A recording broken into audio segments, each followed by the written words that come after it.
Brian Fisher. Hi, and welcome back to this last segment of Focal Point AFR Talk, talking with Jeff Reed, my producer, on the break. And Jeff, we both saw this same story. I didn't have a chance to print it out and read it. I meant to get back to it, just ran out of time. But the story had to do with the most frequently asked questions. People go to the health.gov website, which is all about Obamacare. This is where you can find everything you ever wanted to know about Obamacare, but we're afraid to ask. And what was the most frequently asked question on the official Obamacare website? Where do I sign up for the exemption? I mean, ladies and gentlemen, what does that tell you? People are going to the official Obamacare website, and their first question is, how do I get out of this thing? How do I get my waiver? How do I get my exemption? I know Congress has it. I know every big corporation in America has it. Where do I get my exemption? How do I get out from under this monstrosity of health care? Ladies and gentlemen, call your representative, melt them down. This is the representative. You got one of them. You got two senators. You only got one representative. Remember, it's back over to the House, 202-224-3121. Your message is very simple. Don't fold, defund. And if they give you any grief, you let them know that they're getting an exemption that you're not getting. They're getting a waiver. They're getting a subsidy that you're not getting, and that you know it. And that you know, furthermore, that it's a paid vacation for federal workers to get furloughed. That don't let them fool you. You know it's a paid vacation. They're going to get all their money back when everything gets resolved. It's a paid vacation for them, and that they're non-essential. Let them know that the only people that are being furloughed are the ones that are classified as non-essential. And remind them, why are we paying non-essential federal workers in the first place? So don't let them buffalo you. Nebraskans' premiums are going to triple under Obamacare. Here's a story from watchdog.org. Let's see, 27-year-old man in Nebraska will see a 279% increase in premiums. 27-year-old woman in Nebraska will see a 227% increase. For 40-year-olds, it's 288 and 237% increase. The thing is an unmitigated, absolute, total, complete disaster. Call your representative. Don't fold. Defund Obamacare.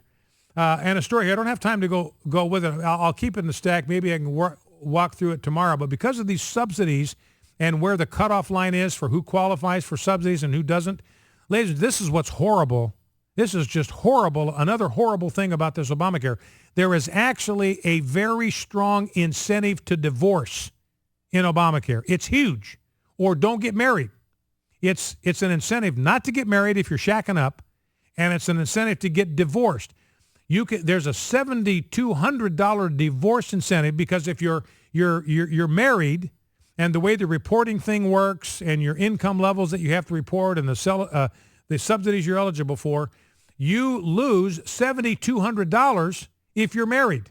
Same two people shacking up, they get $7,200 in subsidies that you don't get because you're married. And it's up to $11,000 for older couples. So older couples, if they're unmarried and shacking up, they get $11,000 in subsidies that a married couple of the same age does not get. Ladies and gentlemen, this thing is a disaster. I don't care how you slice it. I don't care how you parse it. It is an unmitigated disaster. Don't fold, defund. Now let's go back to Matthew Dowd. And this is another argument that you're going to hear from a lot of Democrats. It's the law, and we should just accept it. Matthew Dowd, let's listen talking to George Stephanopoulos. Clip number one. Don't understand that. You don't understand intellectual and political argument. I guess the bottom line, though, is that they don't have the votes to delay Obamacare right now. And I think a lot of the country looks at this and sees both sides saying, what are they doing right now? Well, first, I want to say, after watching your interview with the foreign minister of Iran, it's somewhat amazing and ironic that more reasonableness and enlightenment is coming out of the Middle East than is coming out of Washington, D.C. these days. With everything that's happened with Syria and the chemical weapons and all that, it's like we are now in a situation where we have to look at ourselves and say, why isn't our own act in order? One of the biggest problems that's going on, I think, in this country today, and this government shutdown, which everybody knows is a bad idea and ultimately will be bad for the Republicans, and they only hope it's only temporarily bad, that is that way, is there's a large part of both parties that refuses to accept what actually is going on. So If they don't like the result of an election, they contest the election. If they don't like the result of a legislative, something passing the Senate, passing the House, signed by the president, which is the Affordable Care Act or Obamacare, we actually are in a situation we should accept it. I have some disagreements with it. I think there's great parts of it. I think there's some parts of it that could be problematic. But it is the law, and we should accept it. But part of the problem is in our politics today is that we refuse to accept our institutions, our legislation, and our elections. You go back to this Matthew Dowd guy, and number one, he says everybody knows this is going to be bad for Republicans. Ladies and gentlemen, if he really believed that, he'd be rooting for this thing. If he thought this thing was going to be terrible for Republicans, he'd be rooting them on. Shut it down, because it's going to destroy you. It's going to wipe you out. They would be rooting for a shutdown if they really believed it. I'll tell you what they're afraid of. They're afraid that the shutdown is going to happen, and it's not going to be the apocalypse that they have been predicting. Because it's not going to be. The non-essential functions of government are not going to shut down, which means we're not even going to notice. The only people that are not going to be working are the people that we don't need and shouldn't be paying in the first place. And they're afraid that that's going to be revealed. People are going to get wind of that. They're going to tumble to that. Wait a minute.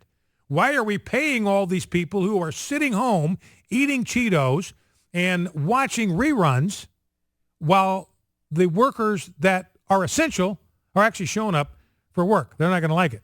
And, you know, you're going to hear this a lot, too. You hear it a lot. It's the law. We should just accept it. Well, ladies and gentlemen, let me ask you this. Slavery used to be legal.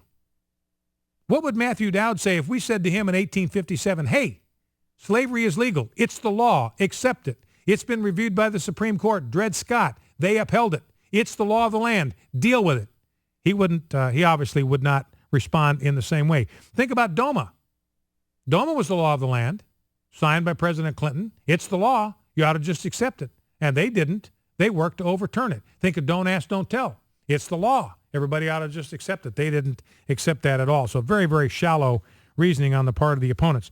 Now, clip 5, good friend of mine, Raul Labrador, a representative from the state of Idaho, is on with Chris Matthews, and they're talking about this shutdown business. Clip 5, Raul Labrador, and he hands Chris Matthews his hat here. Let's listen. So what's the end game, though, Congressman? Are you willing to vote for a continuing resolution that comes back that does not delay or defund Obamacare? I am not, but I think there's enough people in the Republican Party who are willing to do that. And I think that's what you're going to see. Our first request was to completely defund the program. And we knew we were going to lose on that. Now we're asking for a delay, which, again, I don't think is an unreasonable thing to do. You know, your boss, Tip O'Neill, shut down the government 12 different times. And you didn't call him a terrorist. No, you did not call him so. You didn't call him. These were always issues of a couple of days, and they were always resolved, and they were over numbers. And it was both sides, though. Let's be fair, both sides were doing it. But it happened. But you said once. Where'd you get your number from? It's from the Washington Post. No, 7 times. So you're counting all the times since the 70s. Look, they were always there were cases. 17 times since the 70s, and 12 under your boss. Okay, so, let me just tell you this. So David Gregory intervenes in the end, says, all right, Chris, time to close it down. Raul Labrador has turned you inside out. He's quoting the Washington Post to you about how your boss, Chris Matthews, once worked for Tip O'Neill. Tip O'Neill, as Speaker of the House, shut down the government 12 times. And Raul Labrador's point, nobody called him a terrorist. We didn't call him a terrorist. You didn't call him a terrorist, and he shut the government down 12 times. Now, Mark Halperin gives the game away here, clip 6. He says there's one thing that President Obama is counting on. He's counting on a poodle media. Let's listen.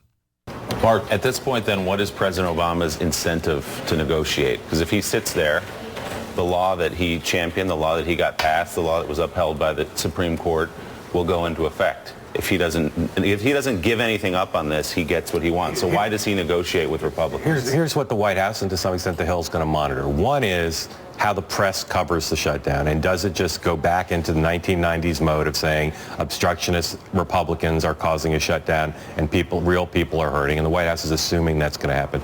Then they're going to watch the polls and see whether it's not just partisan, whether by the end of the week there are surveys that show, both public and private, that people are blaming Republicans and that's going to put pressure on Boehner to come to the floor and either forces some members of his own conference, beyond the handful who will never be with him on this, to have a compromise so they don't have to capitulate on the floor. They don't let Nancy Pelosi dictate what gets passed. So the White House does not have much incentive because they think those trends are going to go in their direction by the end of the week or early next week at the latest, because again, the press is largely sympathetic to their arguments on this, that it's the House Republicans' fault, aided and abetted by divisions within the Republican Party, and public opinion on these issues tends to be with the White House. So Mark Halperin says, look, what Obama's counting on is a lapdog media, a poodle media to blame everything on the Republicans. Let's go to Robin, Birmingham, Alabama. Robin, welcome to Focal Point. What's on your mind? Yeah, Brian, since Obamacare is supposed to be so wonderful, the Democrats, they postponed the part that would hurt them the most in the midterm elections. So if I was the House Republicans, I would send it back, but say, okay, we'll fund it, but we're going to fund everything, and we want everything to go into effect tomorrow.